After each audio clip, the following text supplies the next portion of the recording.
Et puis, dans une interview accordée au journal Jeune Afrique, le président nigérien affirmait que ces terroristes, ils sont plus forts que nos armées, ils sont plus aguerris.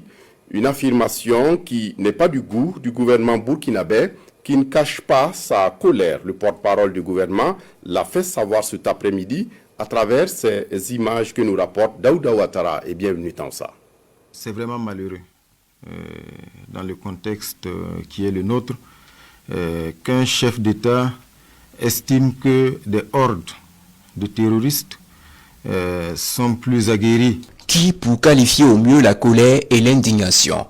Le gouvernement burkinabé se dit outré face à la récente déclaration du président nigérien Mohamed Bazoum. Dans une interview accordée à Jeune Afrique, il affirme, je cite, « Ces terroristes, ils sont plus forts que nos armées, ils sont plus aguerris », fin de citation.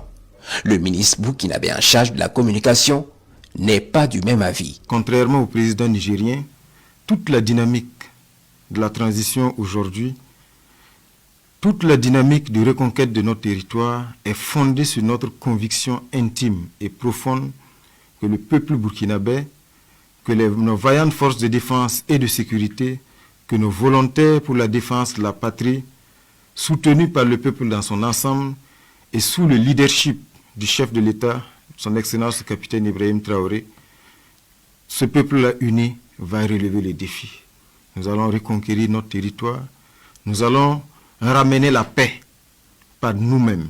Jean-Emmanuel Ouedraogo salue au passage la bravoure et la détermination de notre armée, ainsi que les résultats engrangés au front. Dans le discours du président nigérien, le ministre de la Communication voit de l'incohérence car également convaincu de la bravoure de l'armée et du peuple nigérien. Vous n'êtes pas sans savoir que nos armées ont mené à plusieurs reprises des opérations conjointes couronnées de succès et que l'histoire également nous enseigne que c'est une armée qui a toujours su relever la plupart des défis qui se sont posés donc, à elle et au pays. Le peuple nigérien est un vaillant peuple. C'est le peuple frère du Burkina Faso. Nous pensons que le problème du Niger, après cette sortie, ça vient confirmer déjà un certain nombre d'aspects qui le laissaient entrevoir.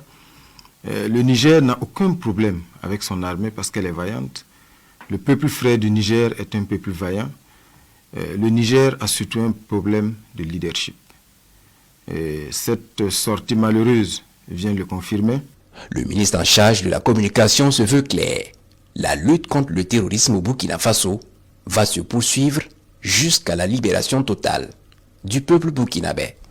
C'est d'autant plus déplorable cette sortie du président nigérien qui, en filigrane, a la faiblesse de penser que cette guerre, nous pouvons la sous-traiter, si je peux le dire ainsi. Ça veut dire quoi? Confier donc cette guerre à des armées venues de contrées lointaines et avoir une courte vue en pensant que des soldats vont quitter donc l'Occident et venir se sacrifier de façon désintéressée pour nos pays, pour le destin de nos pays. Mais visiblement, le président nigérien a fait l'option de confier le destin de son pays et le destin de ce combat engagé là à des pays étrangers.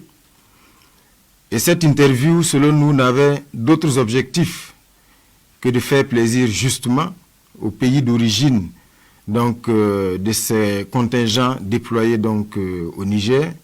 Et cela se voit également à travers, bien sûr, l'organe auquel cette interview exclusive a également été accordée. La déclaration du président Bazoum intervient un mois après celle de son général Mamadou Tarka Diabou.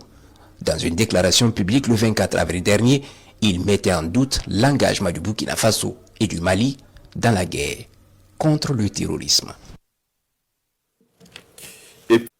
Face à un ennemi qui vous est commun, Monsieur le Président, vos voisins du Mali et du Burkina ont choisi une solution qui est un peu celle du tout militaire, avec au Burkina notamment la levée de volontaires civils, les VDP.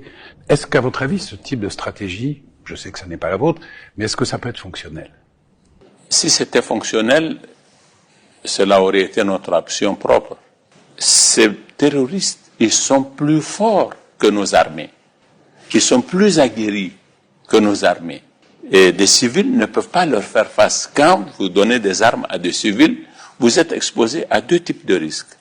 Le risque qu'ils soient une proie, que les terroristes viseraient délibérément avec des intentions cruelles, vous les exposez et ça devient de la chair à canon.